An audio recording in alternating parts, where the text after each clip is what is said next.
dear viewers, welcome to my art channel where I share tips and tutorials on crafting beautiful handmade jewelry.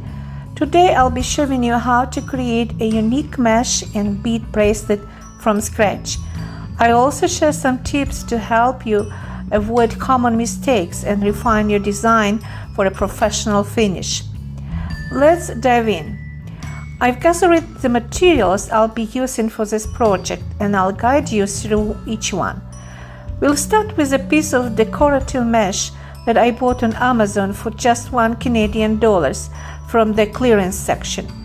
This mesh had a lovely sparkle and adhesive ends, which I think was intended for sleeves. I trimmed off the sticky part, but since this mesh is a bit shorter than a typical adult bracelet, I'll add an extra section for the right length. For anyone interested, I recently ordered a similar mesh from Temu.com that's both longer and wider, perfect for future projects. Next, I decided to embellish the mesh with beads for a touch of elegance. To secure the beads, I need a solid base and choose a ribbon that matches the mesh color. If you don't have a ribbon, any fabric, felt, or even thin leather would work just as well. So, experimenting with this bracelet, I found it's best to adhere the mesh to the fabric base to keep it stable. In an upcoming video, I'll show you other bracelets using the same technique with some fun variations.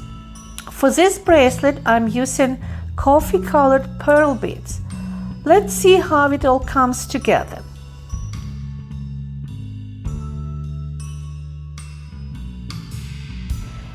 To keep the mesh steady on the ribbon, I'll start by pinning it with a few safety pins.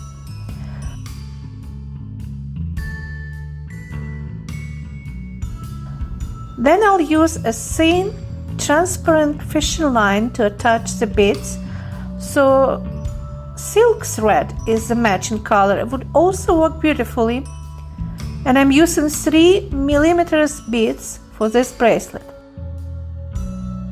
However, I realized afterwards that smaller beads, or even a mix of small and large beads or seed beads, would give a more intricate look. You can play with different colors or sizes to create a unique pattern.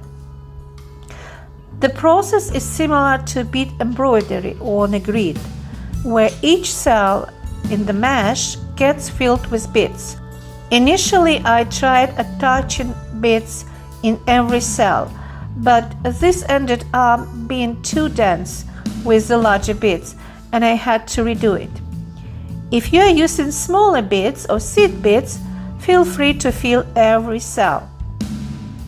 For this bracelet, I ended up stitching beads in every other cell, and next time I'll try a diagonal pattern to create a texture effect. Mixing beads colors can add even more dimensions. With all the beads attached, I ran into a single issue. I didn't have enough coffee-colored beads to complete the bracelet. This can happen when designing without a set pattern, as it's hard to predict exact quantities. So I improvised with 2 larger beads as buttons, which actually added a nice finishing touch. Now it's time to add a backing to secure the bracelet and keep it sturdy. I could have used another ribbon, but it felt too thin to hold the bracelet shape. Felt in a matching color would also work, so I didn't have any on hand. Instead, I chose this bright, beautiful artificial leather, which adds both structure and a pop of color. I cut it to the bracelet size and adhered the ribbon with B7000 glue for added durability, so this step is optional. To finish, I sewed along the edges with metallic coffee-colored thread. These threads, sometimes called Indian or French threads, are great for handmade jewelry, especially bracelets and brooches. With the edges finished, my bracelet now measures 18 centimeters, which with loop secured using a coffee-colored cord. The idea of creating bracelets with mesh really inspired me, and I'll soon make more with new variations. If you are interested in seeing them, please subscribe to my channel to catch all my future creations. And if you enjoyed this video, don't forget to give a thumb up. Feel free to leave any questions or ideas in comments. I'd love to hear from you. Thanks for watching and happy crafting. See you in the next video.